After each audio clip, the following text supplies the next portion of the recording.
Galerinha, então, continuando o vídeo acima aqui, né? Nós estávamos falando de deslocamento e distância, tá? Vamos continuar. Então, ó, eu vou ter o quê? Por exemplo, vou seguir esse exemplozinho da menina e do menino, tá? Então, ó, eu dei, por exemplo, que meu espaço inicial do movimento dos dois era aqui. Então, eles saíram do mesmo local, né? E a menina andou 10 metros para a esquerda, o menino andou 5 metros para a direita. Eu quero saber os espaços finais, ou seja, deslocamento final da menina, né?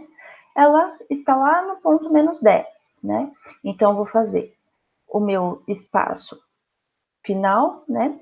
Ele vale menos 10, mas quanto que ela andou? Então, se eu quiser saber o ΔS dela, eu coloco o quê? O início menos o fim. Então, 0 menos menos 10 vai dar aqui menos vezes menos mais, né? Então, ela andou 10 metros em relação à origem desses espaços, ok? E o menino, a mesma coisa, né? 5 menos 0, ele andou aqui 5 metros em relação a esse espaço. Então, a gente diz, ó, que esse meu ΔS é a variação de espaço, ou seja, é o deslocamento escalar correspondente à diferença entre as posições inicial e final ocupadas por um móvel. Se o meu espaço for positivo, a gente diz que o deslocamento está no mesmo sentido do eixo de referência. Então, ó, o menino aqui tem um deslocamento positivo, né? Ele está indo para a direita e a seta está apontando para a direita. Então, ele tem um ΔS maior que 0. A menina, ela tá voltando na trajetória, tá vendo? Que a setinha tá apontando para a direita e ela tá indo para a esquerda, né? Então, o ΔS dela é menor do que 0. A gente poderia até dizer aqui que é menos 10, né? Ou seja, o deslocamento está no sentido oposto ao eixo de referência, né? Ela está voltando enquanto o menino está indo, tá bom? Voltando um pouco, a gente poderia dizer aqui, ó, como o menino está indo no sentido da trajetória, ele realiza um movimento progressivo.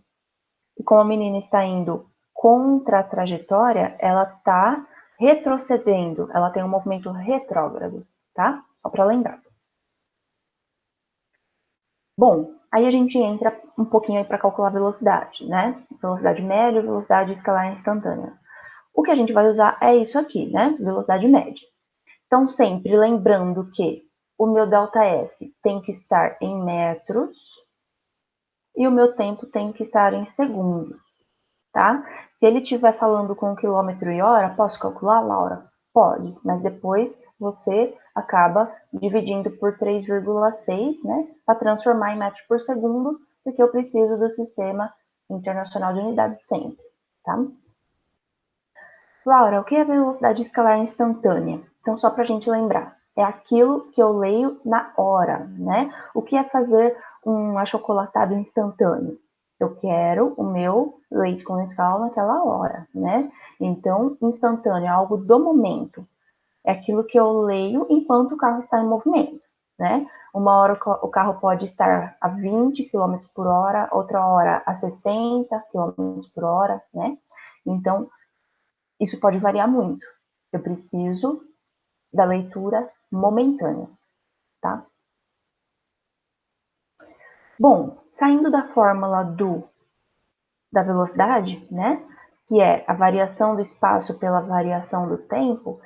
Se eu escrever variação do espaço como espaço final menos espaço inicial e multiplicar isso aqui como regra de 3, eu vou ter o seguinte: espaço final menos espaço inicial é igual a velocidade vezes tempo, certo? Bom, ainda não estou contente. Eu quero saber qual é o espaço final de um móvel, sendo que ele saiu de certo espaço inicial. Se ele não der, é 0, né? Aí vocês podem considerar 0. E que ele tem andado com certa velocidade por tanto tempo. Então, estão vendo que o sorvete, a fórmula do sorvete, nada mais é do que o desdobramento da fórmula de velocidade, tá? E lembrando, ó, que se o meu espaço está diminuindo, se o meu eixo Y aqui está diminuindo em relação ao tempo, eu tenho um movimento que está retrocedendo na minha trajetória. Então, eu classifico ele como retrógrado.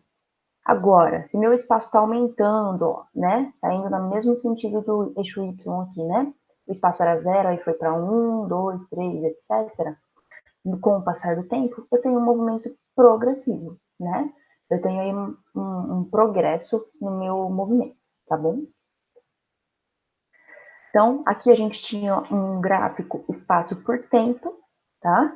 Em que eu classifico o movimento como progressivo ou retrógrado. Eu ainda posso ter um gráfico dessa maneira aqui, ó. Lembrando que a gente está estudando movimento uniforme, tá? Então, a velocidade é constante. Já que a velocidade é constante, ela vai ter uma linha no gráfico, né? Então, se ele é progressivo, aqui, ó, a velocidade é maior do que zero, né? Agora, se o movimento é retrógrado, a gente diz que o espaço diminuiu, portanto, a velocidade também é negativa, tá? E aí, né, no último slide, eu dou a classificação de todo mundo, né? Claro, galera, a gente viu pouco ainda sobre aceleração, né? Então, vou dar uma pincelada aqui para vocês. Quando eu digo que o meu movimento é progressivo, então ele está indo na minha trajetória, né? Eu adotei um ponto de referência aqui atrás e a minha trajetória cresce para o lado direito. Então, se o carro está indo para o lado direito, ele tem um movimento progressivo. Se ele está voltando, né, nessa minha trajetória, e o meu sentido de orientação era da esquerda para a direita, só que ele está indo da direita para a esquerda, eu digo que esse movimento é retrógrado, tá? Então, isso que a gente vai se atentar por enquanto, tá? O acelerado e retardado a gente vai retomar daqui a pouquinho, tá bom? Bom, galera, obrigada por hoje. Vou deixar então alguns exercícios, tá bom? E a gente se vê aí na sexta-feira, tá bom? Ao vivo. Beijo, galera. Boa semana. Bons estudos.